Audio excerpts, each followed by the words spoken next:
Welcome, it's me, Miss Heather, and I'm here to read a story today. And this story is called Corduroy by Dawn Freeman.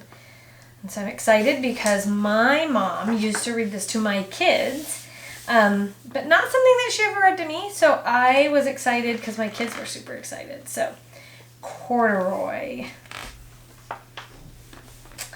Corduroy is a bear who once lived in the toy department of a big store. Day after day, he waited with all the other animals and dolls for somebody to come along and take him home. The store was always filled with shoppers buying all sorts of things, but no one ever seemed to want a small bear in green overalls. Then, one morning, a little girl stopped and looked straight into Corduroy's bright eyes. "Oh, Mommy," she said, "look, there's the very bear I've always wanted." "Not today, dear," her mother sighed. "I've spent too much already. Besides, he doesn't look new. He's lost the button on one of his shoulder straps." Oh, Corduroy watched them sadly as they walked away. "I didn't know I'd lost a button," he said to himself. "Tonight I'll go and see if I can find it." Late that evening, when all the shoppers had gone and the doors were shut and locked, Corduroy climbed carefully down from his shelf and began searching everywhere on the floor for his lost button.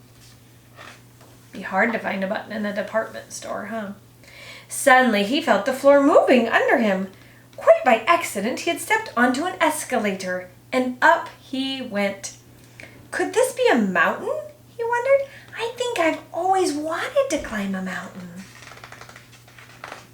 Escalators are fun. He stepped off the escalator as it reached the next floor, and there before his eyes was a most amazing sight. Tables and chairs and lamps and sofas and rows of beds. "This must be a palace," Corduroy gasped. "I guess I've always wanted to live in a palace." Everybody wants to live in a palace. He wandered around admiring the furniture. "This must be a bed," he said. "I've always wanted to sleep in a bed." And up he crawled onto a large, thick mattress. All at once he saw something small and round. "Why, here's my button," he cried. And he tried to pick it up. But, like all the other buttons on the mattress, it was tied down tight.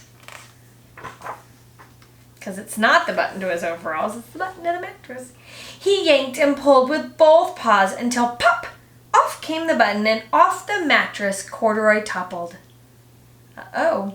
Bang! Into a tall floor lamp. Over it fell with a crash. Oh no.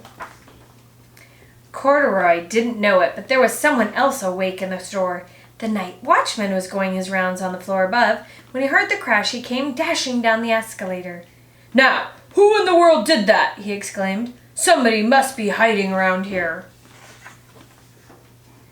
He flashed his light under and over sofas and beds until he came to the biggest bed of all. And there he saw two fuzzy brown ears sticking up from under the cover. "Hello," he said. "How did you get upstairs?" The watchman tucked Corduroy under his arm and carried him down the escalator and set him on the shelf in the toy department with the other animals and dolls.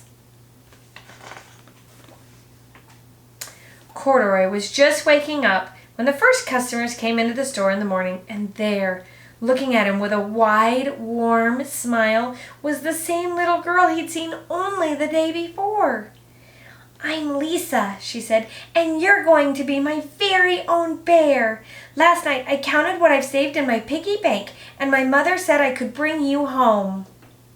Oh, that's so sweet.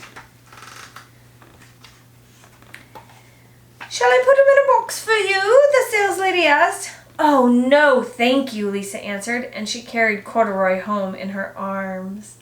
She ran all the way up 4 flights of stairs and into her family's apartment and straight to her very own room. Corduroy blinked. There was a chair and a chest of drawers, and alongside a girl-sized bed stood a little bed just the right size for him.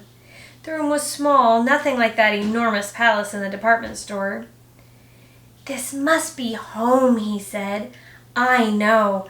I've always wanted a home." Lisa sat down with Corduroy on her lap and began to sew a button on his overalls. "I like you the way you are," she said, "but you'll be more comfortable with your shoulder strap fastened." "You must be a friend," said Corduroy. "I've always wanted a friend." "Me too," said Lisa, and gave him a big hug. The end. What a great story about friendship and finding friendship in odd places. You just kind of have to look around, and sometimes we meet somebody and it's like that. It's like meant to be, and you strike up a conversation and you're open to friendships. So, thank you so much for joining me today. Have a great day. See you soon. Mwah!